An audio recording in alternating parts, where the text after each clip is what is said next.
Okay, today I'm going to talk about terror management theory. But also give a different perspective on it. I'm going to talk about the full dynamic of death awareness and how the theory can move forward, and the other side of the behavioral dynamic balanced out. But first, let's go over the theory. This came to the forefront, I guess, of people's attention with the build-up to the second Iraq War. You saw a lot of the drum. They called it the drumbeat to war. A lot of politicians, talking heads. Pundits talked about terror, terror, terror. You hear this word over and over and over again. It does trigger people's latent existential fear, which terror management theory predicts, and also gets them to retract into their original cultural beliefs and kind of behave in a protectionistic, irrational, neurotic way.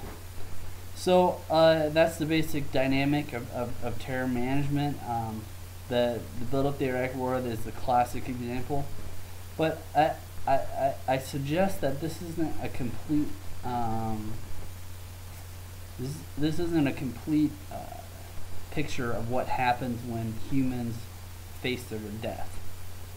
In this culture specifically, there's a running away from death. This is a frequent theme in Western culture. This aspect of life is really repressed. It's not talked about.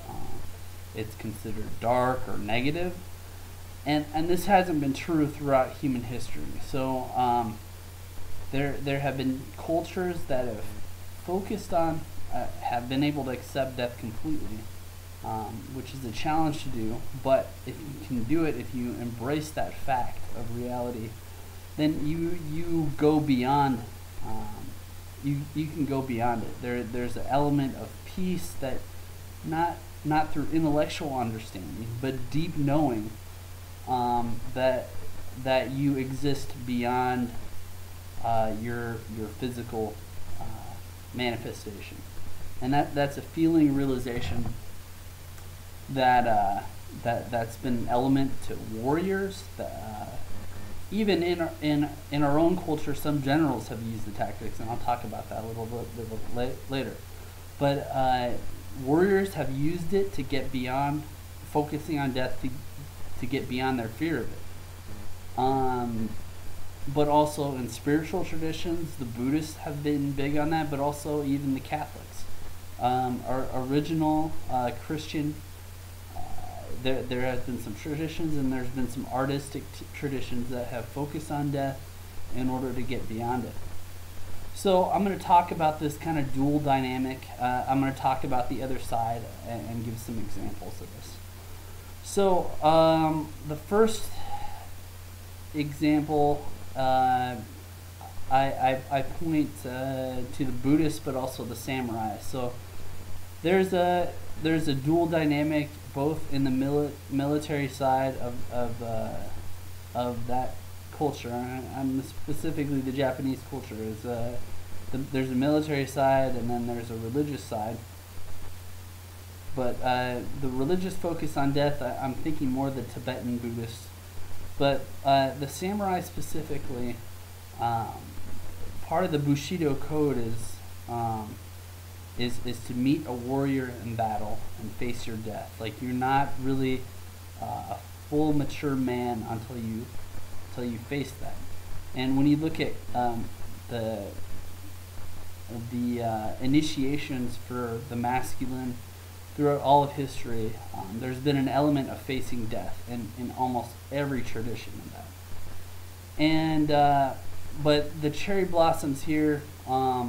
This is a focus of both Buddhism and even the samurai tradition. So I'm reminded there's a small scene in The Last Samurai where the leader Ken Watanabe says, I used to be haunted by my fear of death, but I remember he puts things in context. So this has been the symbol, and this is a classic symbol in Japanese culture, but the cherry blossom is so frail and so beautiful, but it just, the petals just kind of fall, and that whole movement and that whole expression, that whole life cycle, what the Buddhists want is you to project your own reality onto that petal, that cherry blossom. So just to watch that as it expresses itself and as it falls, as it dies, to see how it does it in that grace. It's a projection of their own life view, their own view of living and dying, and you can consider it accurate. I mean, there's no more proof for us ending as material things once the body ends than there is for the alternative. So that's one perspective and one just cultural symbol of dying that is unique to that is somewhat foreign to Western culture, but it would be powerful to integrate. Somewhat more consistent, more closer to home in the warrior tradition of focusing on death is the Spartans. The Spartans, this was a huge part of the ethos of the Spartans. So if you remember, there's a scene from 300 where a captain of the Spartan the Spartan military talks about having a good death. So the part of the Spartan ethos was believing that dying in battle for the victory of Sparta is a great way to go, and even in the samurai tradition, and even in The Last Samurai, they talked about a good death. Dying in battle is a good death, and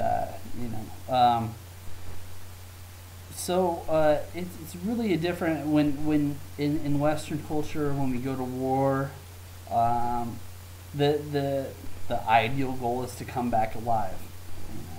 Defend your country if you need to, but come back alive.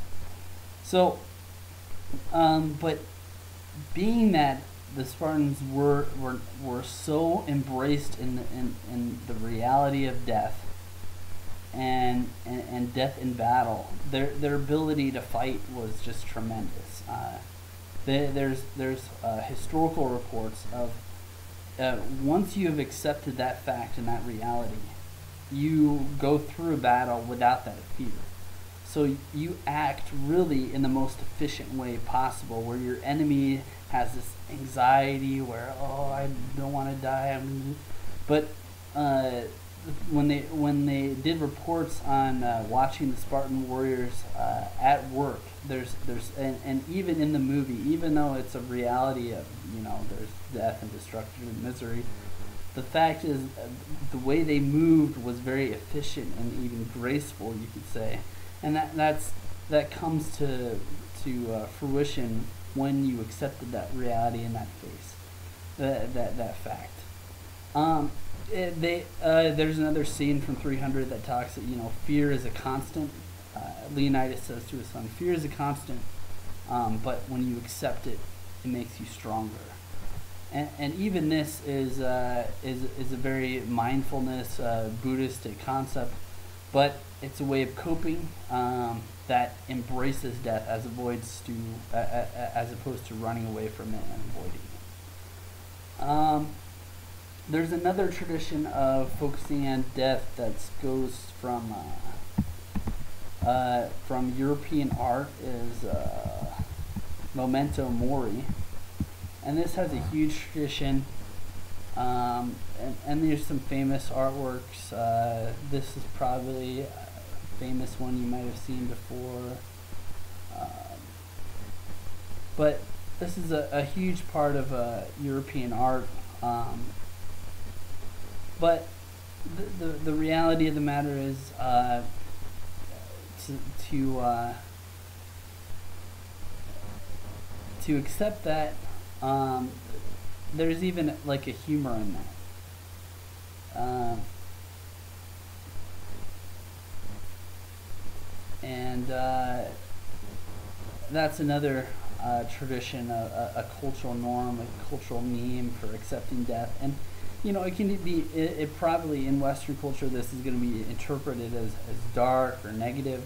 But the reality is, I mean, it's a fact of life, and once you can accept it, as you're running away from it, there is anxiety, there is any kind of neurotic behavior. If you run towards it and embrace it, then it ceases to be relevant as far as triggering any kind of fear, triggering any kind of stupid behavior, I guess. So that's so at the end of the day, the solution to the fear pump dynamic for me is just to embrace it. So this is my own art, and awareness of this is the end of all irrational fear. So once you come to peace with that fact, once you've done that difficult task of swallowing your mortality pill, there is a freedom. There is a peace to that acceptance. And so you get beyond the fear pump, basically. And so that's kind of a paradoxical solution to all this fear triggering and control tactics of politicians. You don't really submit yourself to that because it's a fact that you've already accepted. I know George Carlin talked about this in his own kind of stand-up routine. He said, we tempt death all the time for excitement. People go bungee jumping, people jump out of airplanes, people do stock car racing, all this. The element of danger is part of excitement, and that's fine, because we part of that is there's a element of really faith in that. It could be destructive, the reason why they're doing it, but it can also be enlightened, spiritual, because we are beyond our own bodies, and to recognize that fact, and we're all going towards that direction, and to accept that as a fact, but also to have that. Carlin talked about the excitement. He's like, yeah, they could kill me on an airplane, even though it's not really likely. You're twice as likely to die from a peanut allergy than you are to die from a terrorist anywhere in the world. But he says we should be thanking Al Qaeda for adding this element of excitement in our life. And so that perspective, I think, is the most healthy perspective to deal with the fear pump. In the future, I hope that psychology comes full circle. I like that they articulated how people are controlled with fear, and I like how they're pointing out that pattern. But also, I would like to see more focus on the solution being going into it rather than running more away from it, and to talk about those long historical traditions in human behavior that seemingly contradict terror management theory, but really they're talking about how you get beyond it. The people that have gone into and accepted the fear of death are the people that are not susceptible to the fear pump. And not only are they not susceptible, but they live, they feel their life at a deeper level, and it really opens things up paradoxically. Embracing death adds a depth and aliveness to life. So that's my message today, talking about the dual dynamics of terror management, and thanks for listening.